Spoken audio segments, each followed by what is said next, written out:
Hello everyone, and we are back with our Premier League fixture prediction. Say hello. Hey, it's your boy, Skinny Penis. Alright, so I guess it is your boy Skinny Penis. But yeah, we're back for week 2. We've tallied up week 1 points to what we think is correct, and I won week 1 6-5.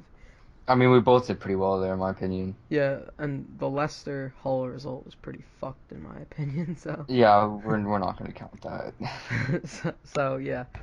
It was a 6-5. We're probably going to count the points throughout the series and see who has the most points at the end of the Premier League. So I'm off to a pretty nice start there. But let's get into the week 2 fixtures now. Out of the past, let's get on with the fucking present, Ooh. please. And the first game is tomorrow, Man United and Southampton. I mean, I gotta back my boys here, Manchester United. Thoroughly professional against Bournemouth, and Mourinho did come out today and said Paul Pogba will be available to play today. So I'm expecting a big debut. I'm gonna go for another 3-1. Maybe this one a bit more comfortable because we're at Old Trafford this time, but I think it's gonna Um, be good. that's an interesting pick because I'm going Southampton 5-0. No, I'm kidding. um, God. I'm gonna go with United 2-0 on this one. I think United are. Southampton aren't bad. Don't get me wrong.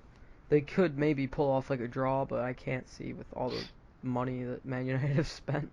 Well, I mean, they look really good going forward, Southampton.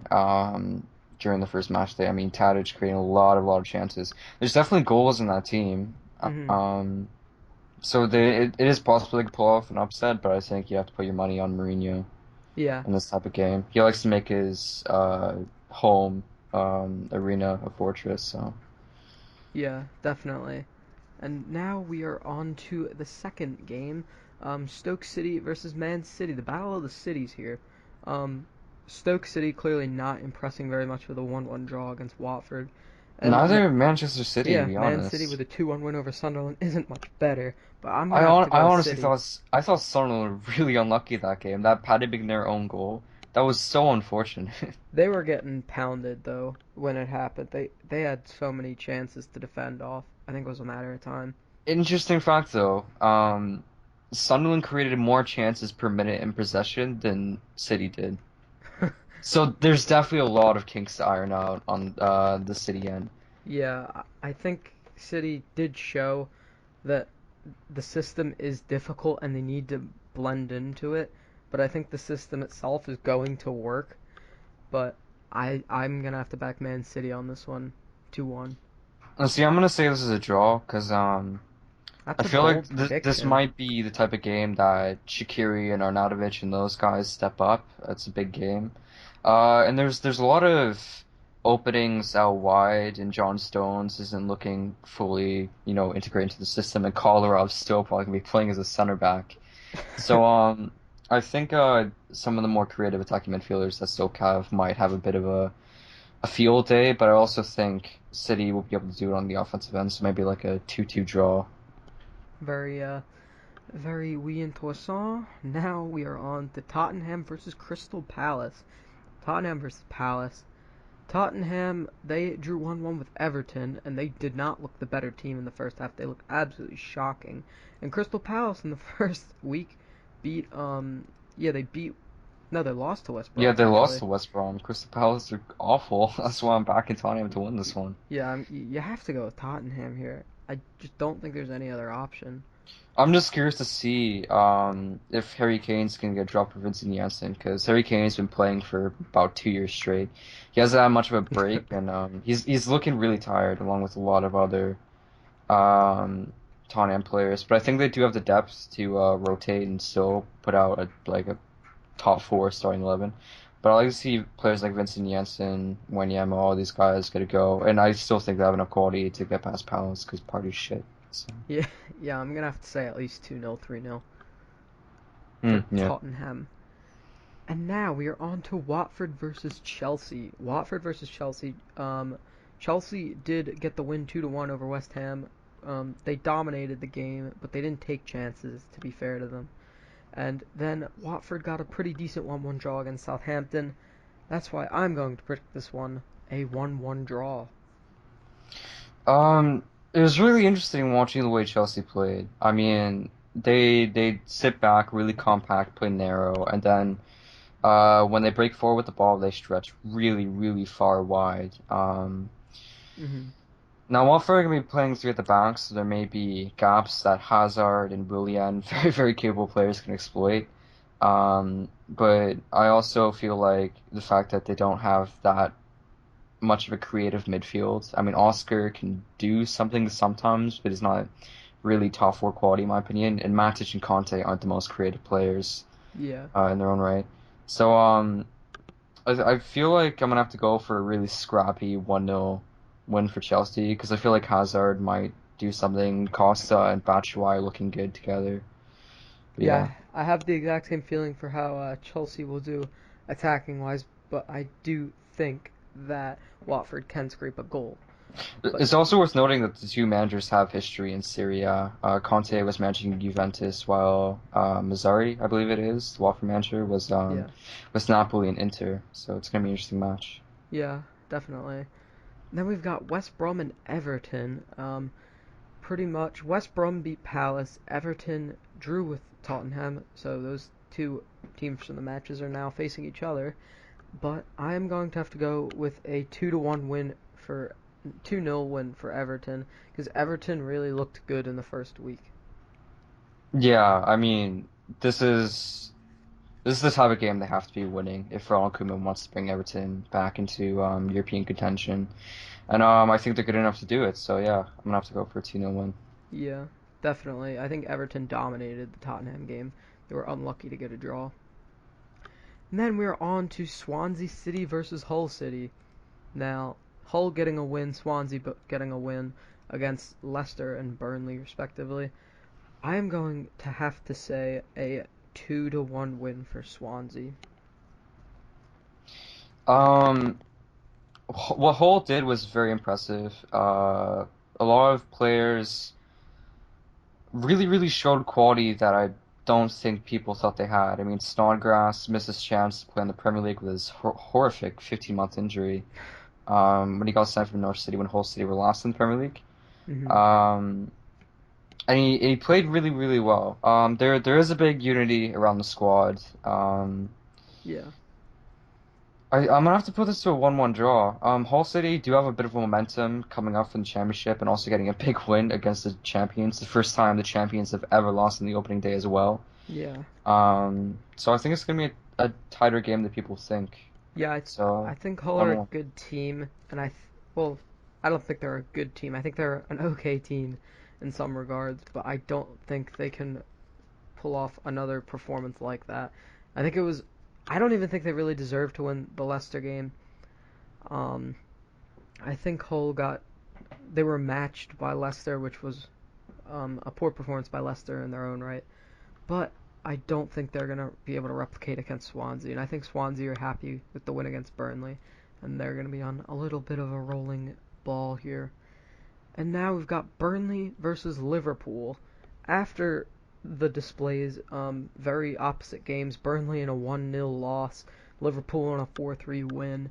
You have to think Liverpool's going to win this game. Yeah. The Arsenal game was really interesting because you saw the two sides to Liverpool. The first half was what they play like for half of the season, pretty much, and the second half is what they're capable of for like the second half of the season. It really shows how inconsistent they are. Um, Sadio Mane is a doubt for this game with a shoulder injury in the Arsenal game. Um, this is the type of game that Liverpool do slip up on. It's worth noting. Alberto Moreno is a disaster. Yeah, I think you definitely have to think Burnley are going to have to struggle to score some goals here. So it's Well, going I to be mean, tough. there's a lot of mistakes in the back line. I think someone like Andre Gray, with all the momentum he has, can capitalize. Um, I'm actually gonna have to go for a 2-2 draw. Really, 2-2 draw. Yeah. Moreno's got a shit haircut, but he clearly can't be that bad against Liverpool. Well, I for mean, did you Liverpool. see Moreno against Arsenal? He was pretty shit. He Let's gave let's away be the honest. He's penalty, got a and shit then he. haircut. He's a shit footballer. But it's Burnley, for crying out loud. No disrespect to Burnley, but they're just not very good. Mm, But yeah, I'm gonna go with a 2-0 for Liverpool. You've got a 2-2 draw, and last game on Saturday will be Leicester City and Arsenal. My boys here, um, reigning Premier League champions versus reigning Premier League fuck-ups. So I'm gonna I'm gonna say Leicester get some momentum back, well, a little bit. And I'm gonna say they pull off a 2-2 draw. It is worth noting that Koscielny's back on the side for holding. Callum Chambers is still in the back line, and he does have a mistake in him. Yeah. The midfield selection that people are assuming they're gonna be playing, Granit Xhaka and Coquelin. I'm not really sure about that. I feel like maybe Santi Cazorla might make his full return. Actually, no, they do have him at number 10. See, I don't know if I trust Xhaka and Coquelin. See, Xhaka looked really poor in his debut, but I do think he will get better. He He was thrown right into the deep end in his he defense. got a booking in like the first 6 minutes. He committed like 5 fouls. There's a lot of speed in both teams, to be honest. Yeah, there is. You got Vardy always looking to get on to the end of a pass from whether it be Mahrez or Fellaini to score, and There's also Musa. yeah, There's a Ahmed lot of Musa. He's a speed. great player. I'm really excited with him. I'm gonna say this is another high-scoring game. I'm gonna go 3-2 Arsenal though, because Leicester City just don't look as confident as composed. Especially some of the chances they were missing in the whole City game. They really need to put them away. I mean, Jamie Vardy pretty much missed an open goal when Jake Livermore got that block. Normally you put that away, but they just don't look. There's something off about this Leicester side compared to last season. I feel like there's a lot more pressure on them now, and they're starting to feel it. Mm. But I'm going to go for the Arsenal. I still think Leicester are going to score a couple goals just because how shocking Arsenal are defending lately. But I'm going to have to go with Arsenal. Alrighty, and then we move on to Sunday. Probably the least exciting games of the bunch. What are you talking about? Sunderland versus Middlesbrough is a classic. Oh yeah, yeah, That's actually a derby. I just realized. it is. Yeah. They're Re- both the Northern relegation teams. derby. No, I don't think Middlesbrough will get relegated anyway. But I'm gonna have to go for a 2-1 win for Middlesbrough. See, Sunderland have a pretty good record when it comes to derbies, although they were facing Newcastle. Well, yeah, So, yeah, that's not saying much. You might as well say you got a pretty good record against a fucking peewee team.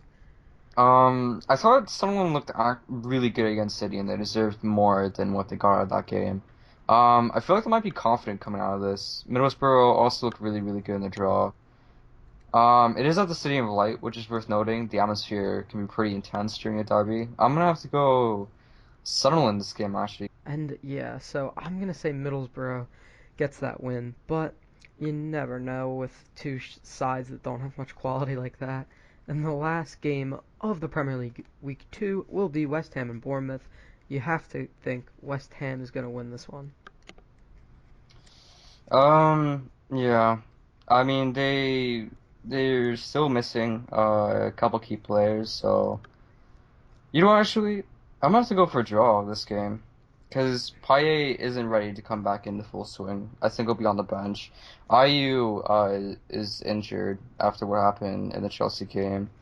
I don't know whether Lanzini's fit or not, but they're missing a lot of their more creative players. And Bournemouth are a very, very hard-working team.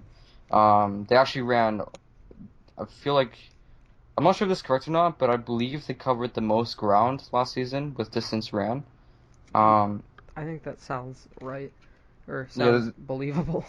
they're a very hard-working team when it comes to their transition game. So I feel like West Ham are going to struggle to break them down. Without the more creative players, so I'm gonna have to go for another draw this game.